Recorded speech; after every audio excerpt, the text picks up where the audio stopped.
Un saludo a todos los hermanos que nos están viendo en diferentes lugares del mundo. Gracias por permitirnos entrar hasta sus hogares a través del internet. Deseamos que el Señor les siga bendiciendo ricamente y que estos estudios puedan ayudarle en su relación con el Señor, que estos estudios puedan fortalecer las doctrinas verdaderas, las doctrinas bíblicas, y que usted pueda tener una base a la hora de dar al Señor de lo mucho que Él nos da. Este tema es el tema número 3 sobre el cristiano y su dinero. Y el título de este mensaje es ¿en qué se basan los predicadores sanos para enseñar que no debemos diezmar sino ofrendar?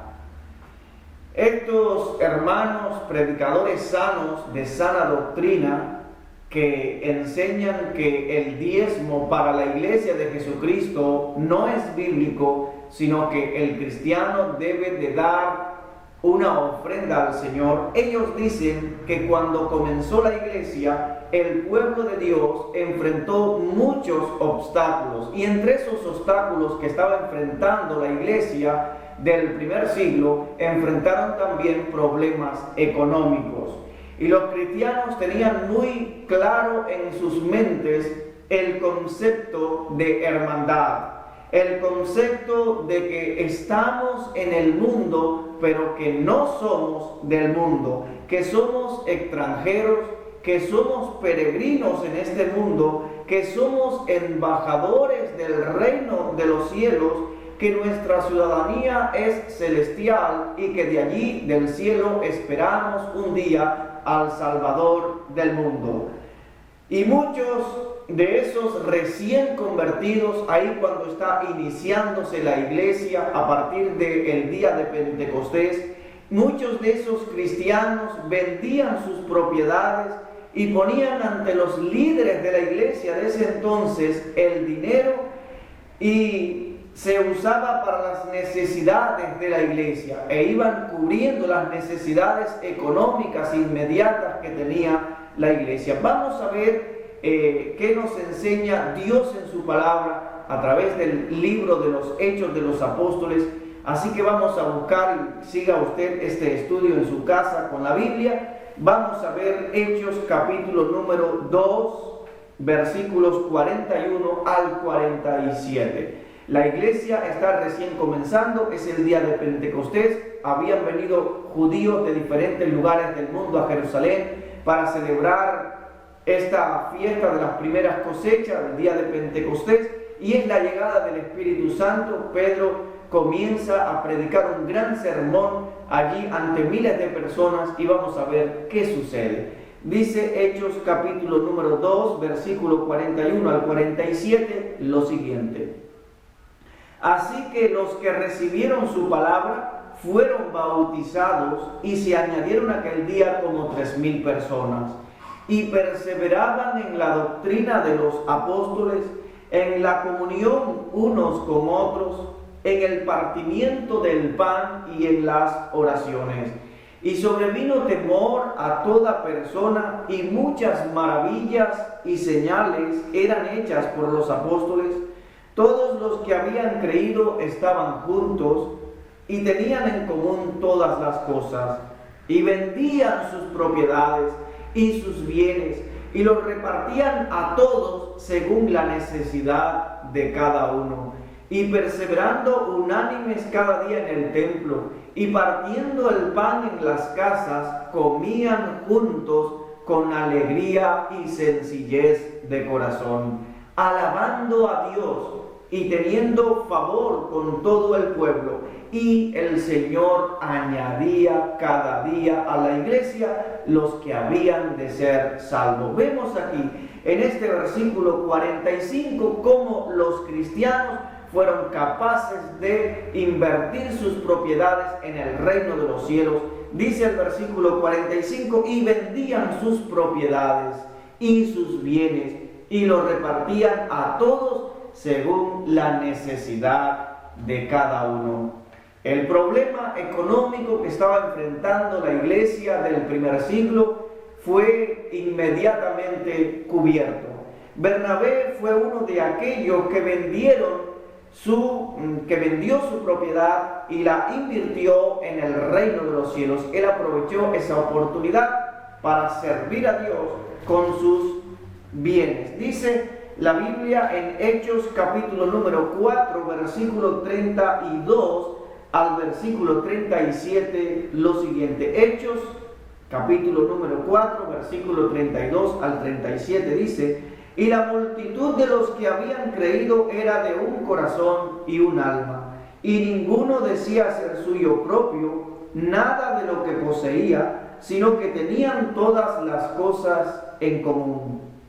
Y con gran poder los apóstoles daban testimonio de la resurrección del Señor Jesús, y abundante gracia era sobre todos ellos. Ese es el mensaje de la iglesia de hoy en día. Ese debe ser el mensaje de la iglesia, la persona y la obra de Jesucristo, su obra expiatoria en la cruz del Calvario, que Cristo murió por nuestros pecados, que fue sepultado y que resucitó al tercer día. Ese debe ser el mensaje de la iglesia, y ese es el mensaje que predica nuestra congregación, nuestra iglesia, pero nos han pedido que demos algunos estudios sobre el dinero, y es lo que estamos haciendo. Pablo dijo: porque no he rehusado anunciaros todo el consejo de Dios. Y ese todo el consejo de Dios incluye también, mi querido hermano, el dinero. Y es importante que sepamos administrarlo bien para la gloria y la honra del Señor. Vamos a seguir nuestra lectura en el versículo 34 y dice así: así que no había entre ellos ningún necesitado, porque todos los que poseían heredades o casas las vendían y traían el precio de lo vendido. Y traían el precio de lo vendido.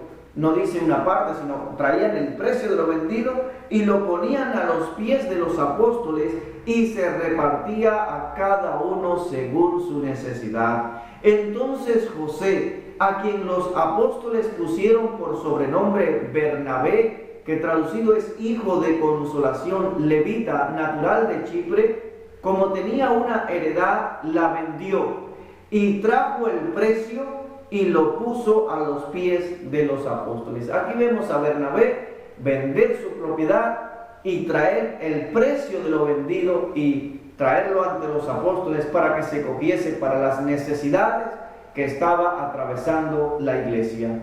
Hermanos, este libro, el libro de los Hechos, es un libro histórico. Sacamos principios para nuestra vida de este libro. Aquí no hay un mandamiento para nosotros hoy día. No podemos hacer una doctrina de este acontecimiento histórico que está atravesando la iglesia del primer siglo.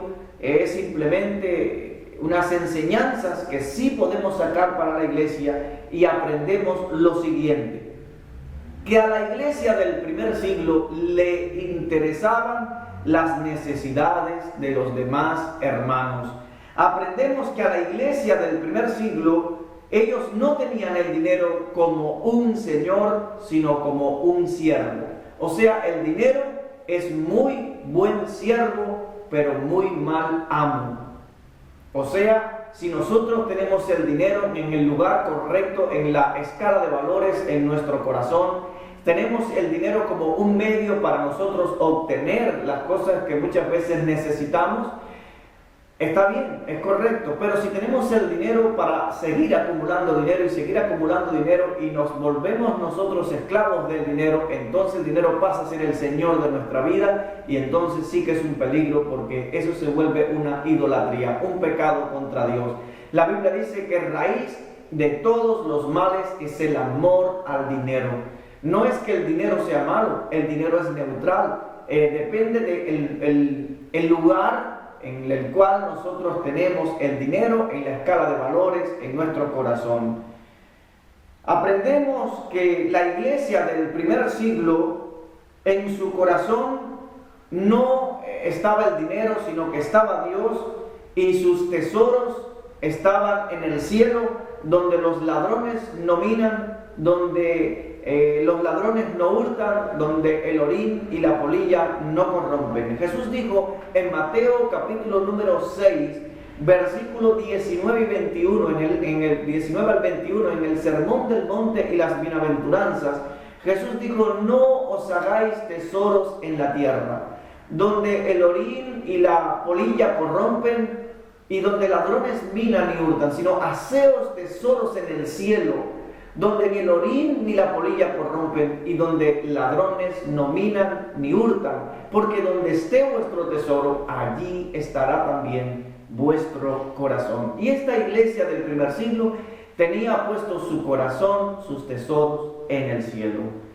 Está el mandamiento para la iglesia de hoy en día, que está en 1 Corintios capítulo número 16, versículo 1 y 2, que yo les invito a buscar ahí en sus casas. Busquen la palabra de Dios y vamos a seguir la lectura de la primera carta del apóstol San Pablo a los Corintios, capítulo número 16, los versículos 1 y 2. Dice así: en cuanto a la ofrenda para los santos, haced vosotros también de la manera que ordené en las iglesias de Galacia. Cada primer día de la semana, cada uno de vosotros ponga aparte algo según haya prosperado, guardándolo para que cuando yo llegue no se recojan entonces ofrendas. Aquí el Espíritu Santo, a través de la pluma del apóstol Pablo, está enseñando algo a la iglesia, está ordenando, está mandando algo a la iglesia. Y dice: haced vosotros. Haced vosotros. Y ese haced vosotros también nos incluye a usted y a mí. Ahí estamos todos los cristianos. Haced vosotros. Dice: de la manera que ordené. Es una orden, es un mandamiento. Dios tiene todo el derecho de ordenar a sus criaturas. Él es Dios. Dios no da consejos, Dios no da ideas, sino que Dios manda. Él ordena y dice: de la manera que ordené en las iglesias de Galacia. Y ahora dice: cada primer día de la semana. Hay muchos países donde pagan semanalmente. El primer día de la semana es el día en el cual se reunía la iglesia y se reúne la iglesia para participar de la mesa del Señor, es decir, de la comunión entre los hermanos, para partir el pan. Y también es el día que se reúne para dedicarlo al Señor, para adorar su nombre, para alabarle, para bendecirle y también para ofrendar. Para de lo mucho que Dios nos ha dado, apartar algo para invertirlo en el reino de los cielos, para ayudar a los hermanos necesitados en cualquier lugar del mundo. Y dice también el versículo: algo según haya prosperado. Según haya prosperado. No es según nos parezca que es correcto, no es según nosotros creamos, no es según nosotros tengamos el deseo, es según hayamos prosperado. Quiere decir que si he prosperado mucho, debo de dar mucho. Quiere decir que si he prosperado poco, debo de dar poco. El cristiano ofrenda, hermanos míos queridos, por amor. Así como Cristo se dio por amor, así como Dios entregó a su Hijo por amor, así debemos dar nosotros por amor. En la segunda carta del apóstol San Pablo a los Corintios, todo el capítulo 8 y el capítulo 9 son capítulos preciosos para hablar acerca de la ofrenda. Vamos a leer solamente algunos versículos y vamos a leer en primer lugar segunda los Corintios capítulo número 8, los versículos del 1 al 9. Dice así, segunda los Corintios capítulo número 8, versículo 1 al 9. Asimismo, hermanos, os hacemos saber la gracia de Dios que se ha dado a las iglesias de Macedonia, que en grande prueba de tribulación, la abundancia de su gozo y su profunda pobreza abundaron en riquezas de su generosidad. Pues doy testimonio de que con agrado han dado conforme a sus fuerzas y aún más allá de sus fuerzas, pidiéndonos con muchos ruegos que les concediésemos el privilegio de participar en este servicio para los santos. Y no como lo esperábamos, sino que asimismo se dieron primeramente al Señor y luego a nosotros por la voluntad de Dios. De manera que exhortamos a Tito para que tal como comenzó antes, asimismo acabe también entre vosotros esta obra de gracia. Por tanto, como en todo abundáis en fe, en palabra, en ciencia, en toda solicitud y en vuestro amor para con nosotros, abundad también en esta gracia. No hablo como quien manda, sino para poner a prueba por medio de la diligencia de otros, también la sinceridad del amor vuestro. Porque ya conocéis la gracia de nuestro Señor Jesucristo, que por amor a vosotros se hizo pobre, siendo rico, para que vosotros con su pobreza fueseis enriquecidos. Ya vemos aquí que estos pasajes sí están hablando claramente acerca de la ofrenda que los cristianos pues debemos dar para invertir, apoyar con nuestras fuerzas al reino de los cielos. Aquí también en este mismo capítulo número 8 de 2 Corintios, en el versículo 18 al 21 sigue hablando lo siguiente y dice: y enviamos juntamente con él, o sea con Tito, al hermano cuya alabanza en el Evangelio se oye por todas las iglesias. Y no solo esto, sino que también fue designado por las iglesias como compañero de nuestra peregrinación para llevar este donativo que es administrado por nosotros para gloria del Señor mismo y para demostrar nuestra buena voluntad, evitando que nadie nos censure en cuanto a esta ofrenda abundante que administramos, procurando hacer las cosas honradamente, no solo delante del Señor, sino también delante de los hombres. En el capítulo número 9, del versículo 1 al 11, dice así: por tanto tuve por necesario exhortar a los hermanos que fuesen primero a vosotros y preparasen primero vuestra generosidad antes prometida, para que esté lista como de generosidad y no como de exigencia nuestra. Pero esto digo, que el que siembra escasamente, también segará escasamente, y el que siembra generosamente, generosamente también segará. Cada uno dé como propuso en su corazón, no con tristeza ni por necesidad, porque Dios ama al dador alegre. Y poderoso es Dios para hacer que abunde en vosotros toda gracia, a fin de que teniendo siempre en todas las cosas todo lo suficiente, abundéis para toda buena obra. Como está escrito, repartió, dio a los pobres, su justicia permanece para siempre. Y el que da semilla al que siembra y pan al que come, proveerá y multiplicará vuestra sementera y aumentará los frutos de vuestra justicia, para que estéis enriquecidos en todo para toda liberalidad, la cual produce por medio de nosotros acción de gracias a Dios. Hermanos, está muy claro en la palabra de Dios. Dios quiere que demos generosamente. Él ha prometido que el que siembra generosamente, generosamente también segará. En Mateo capítulo 26, los versículos 7 al 13, aparece una historia real e interesante que debemos también tener en cuenta a la hora de nosotros ofrendar a nuestro Dios. Dice así la palabra del Señor en el Evangelio según San Mateo capítulo 26, del versículo 7 al versículo 13. Vino a Jesús una mujer con un vaso de alabastro de perfume de gran precio y lo derramó sobre la cabeza de él estando sentado a la mesa. Al ver esto, los discípulos se enojaron diciendo: ¿por qué este desperdicio? Porque esto podía haberse vendido a gran precio y haberse dado a los pobres. Y entendiéndolo Jesús les dijo: ¿por qué molestáis a esta mujer, que ha hecho conmigo una buena obra? Porque siempre tendréis pobres con vosotros, pero a mí no siempre me tendréis.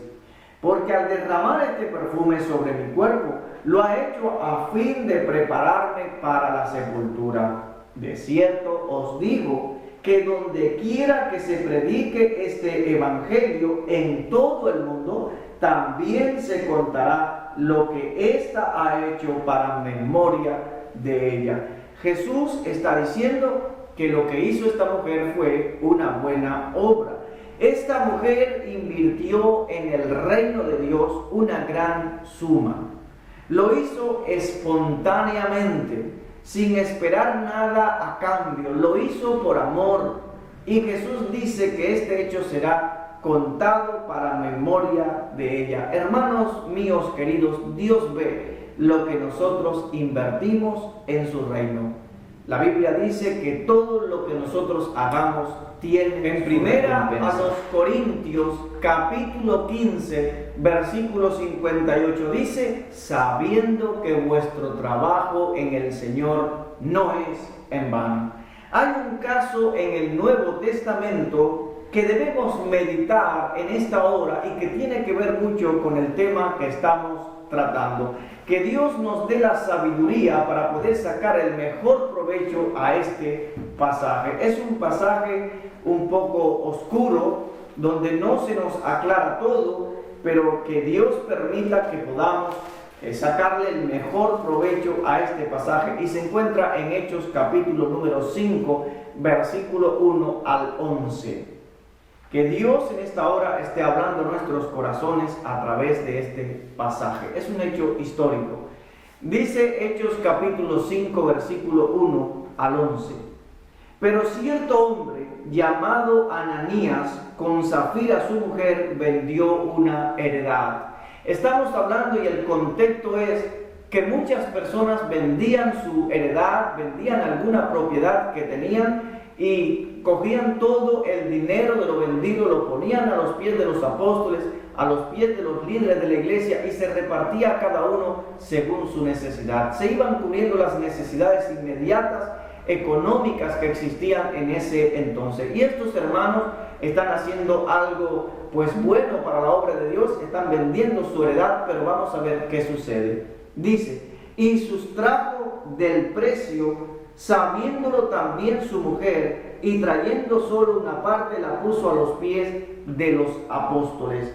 Ahora aquí vemos que Ananías y Zafira han vendido una heredad, han tomado una parte del precio y solamente han traído una parte a los pies de los apóstoles. Esa palabra sustraer significa, en el diccionario español, significa apartar, separar, extraer, significa hurtar, significa robar fraudulentamente. Es algo que no entendemos del todo. Vamos a ver, ellos han robado o se han quedado con una parte de la heredad para sí, han traído la otra parte a los pies de los apóstoles, y vamos a ver lo que sucede. Y dijo Pedro: Ananías, ¿por qué llenó Satanás tu corazón para que mintieses al Espíritu Santo y sustrajeses del precio de la heredad? Reteniéndola, ¿no se te quedaba a ti? Y vendida, ¿no estaba en tu poder?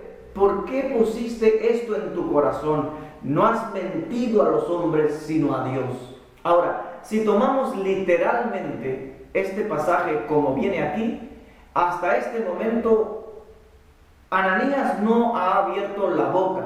Si me dijeran, bueno, Ananías llegó delante de los apóstoles, puso la mitad del dinero y dijo: hermanos, yo vendí en esto solamente la heredad, era una gran mentira. Pero él llegó, literalmente tomando este pasaje hasta aquí, llegó Ananías delante de los apóstoles, puso ahí el dinero y se fue aparte. Pero Pedro le llama y le dice: Ananías, ¿por qué hiciste eso? Porque el contexto de este pasaje es que la gente estaba vendiendo su heredad y todo el dinero, el 100%, lo traían y lo ponían a los pies de los apóstoles y se repartía cada uno según su necesidad. Vamos a seguir la historia y dice: Al oír Ananías estas palabras, cayó y expiró, y vino un gran temor sobre todos los que lo oyeron. Y levantándose los jóvenes, lo envolvieron y sacándolo, lo sepultaron. Dice ahora la Biblia: pasado un lapso como de 3 horas, sucedió que entró su mujer, no sabiendo lo que había acontecido. Es decir, la mujer Safira no participó en el sepelio, en el entierro, en la sepultura de su esposo Ananías. Los jóvenes le han dado sepultura a este hombre que ha muerto por mentir al Espíritu Santo, por mentir a Dios. Dice ahora: entonces Pedro le dijo: dime, ¿vendisteis en tanto la heredad? Y ella dijo: sí, en tanto. Ahora ella está mintiendo con sus labios. Y Pedro le dijo: ¿por qué convinisteis en tentar al Espíritu del Señor? He aquí, a la puerta de los pies de los que han sepultado a tu marido, y te sacarán a ti. Al instante cayó ella a los pies de él y expiró. Y cuando entraron los jóvenes, la hallaron muerta y la sacaron y le dieron sepultura junto a su marido. Y vino gran temor sobre toda la iglesia y sobre todos los que oyeron estas cosas. Hermanos míos queridos, aquí vemos un pasaje un poco oscuro. No sabemos al 100% qué ha sucedido, pero tengamos mucho cuidado y aprendamos de estos hechos del pasado para no cometer nosotros los mismos errores. Este matrimonio estaba haciendo una buena obra, estaba dando una cantidad tremenda a la obra de Dios, pero sustrajeron del precio de la heredad y mintieron a Dios, y Dios se los llevó. Ellos perdieron la vida aquí en la tierra. Este matrimonio estaba imitando a otros que vendían sus propiedades y ponían todo el precio de lo vendido en las manos de los líderes de la iglesia de aquel entonces. Hechos capítulo 4, versículo 34 dice así. Hechos 4:34 dice: así que no había entre ellos ningún necesitado, porque todos los que poseían heredades o casas las vendían y traían el precio de lo vendido y lo ponían a los pies de los apóstoles, y se repartía cada uno según su necesidad. Ahora nos habla acerca de Bernabé, de que también vendió su heredad, y dice el versículo 37: como tenía una heredad, la vendió y trajo el precio, el 100%, y trajo el precio y lo puso a los pies de los apóstoles. Debemos de ofrendar voluntariamente de lo que tenemos, hermanos míos queridos, no de lo que nos sobra. David, refiriéndose a la ofrenda a Dios, dijo lo siguiente en el segundo libro de Samuel, capítulo 24, versículo 24. El rey David dijo: no ofreceré a Jehová mi Dios holocaustos que no me cuesten nada. O sea, el sacrificio debe de ser un sacrificio para uno, debe ser algo que a uno le cueste. Debemos darlo de lo que tenemos, no de lo que nos sobra. Juan Calvino, uno de los grandes reformadores del pasado, y que no estamos de acuerdo con todo lo que él enseñó, pero sí fue un reformador del pasado que creía en una salvación únicamente por la fe, no por las obras. Él dijo: veneramos a Dios en la forma en que manejamos nuestro dinero, en cómo planeamos nuestro presupuesto, en cómo cuidamos de nuestro jardín, en cómo mantenemos nuestros vehículos. Todos esos temas tienen que ver con la veneración, porque somos administradores de nuestro tiempo. Cuando entregamos nuestros diezmos y ofrendas a la iglesia, lo hacemos porque realmente veneramos al Señor. Porque cuando dais vuestros diezmos y ofrendas es porque veneramos a Dios. Es nuestra forma de decir a Dios: te amo. Y esa palabra venerar significa respetar, significa dar culto. Ese es el pensamiento, es una idea, es una enseñanza de Juan Calvino. Cuando damos a Dios, no damos por obligación, sino damos y ofrendamos por amor. Es una inversión que nosotros hacemos en el reino de Dios.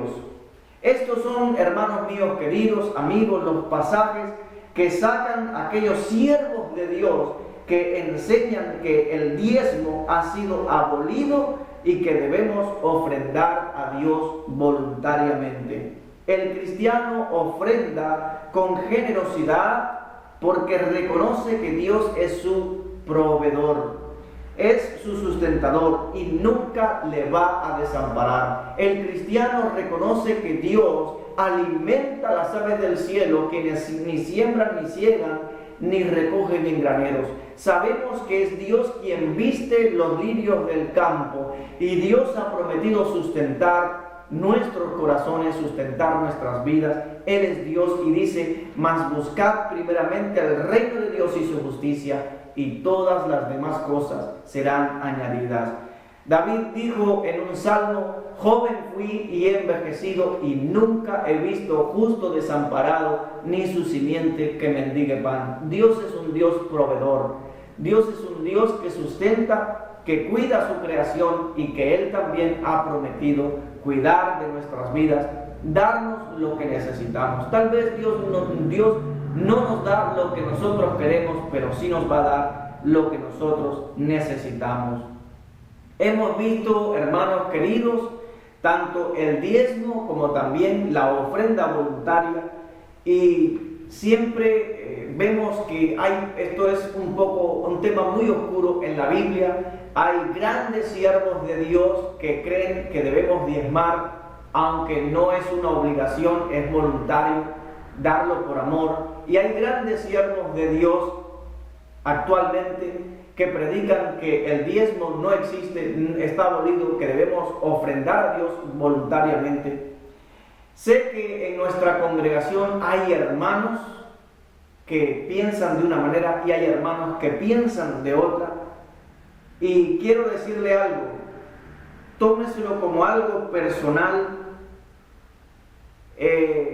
Tiene que ver mucho con su relación con Dios, y usted dé de sus ingresos, dé de lo mucho que Dios le da a usted, de la manera que usted más bíblicamente vea correcto, sabiendo que en el Antiguo Testamento, bajo la ley, Israel daba los diezmos a Dios, e incluso daba mucho más que los diezmos, porque vimos en el primer tema el cristiano y su dinero. Vimos que cómo Israel honraba, cómo Israel glorificaba a Dios en este acto de dar, y ellos no únicamente daban el diezmo, sino que también daban las primicias de todos sus frutos, daban también los primogénitos de los animales, tenían ofrendas mecidas, tenían también holocaustos, hacían votos, o sea, promesas a Dios, y vimos todas esas cosas. Y si Israel en el Antiguo Testamento daba un diezmo, al menos daba la 10ª parte, por un mandamiento, nosotros hoy, bajo la gracia, no podemos dar menos que la 10ª parte.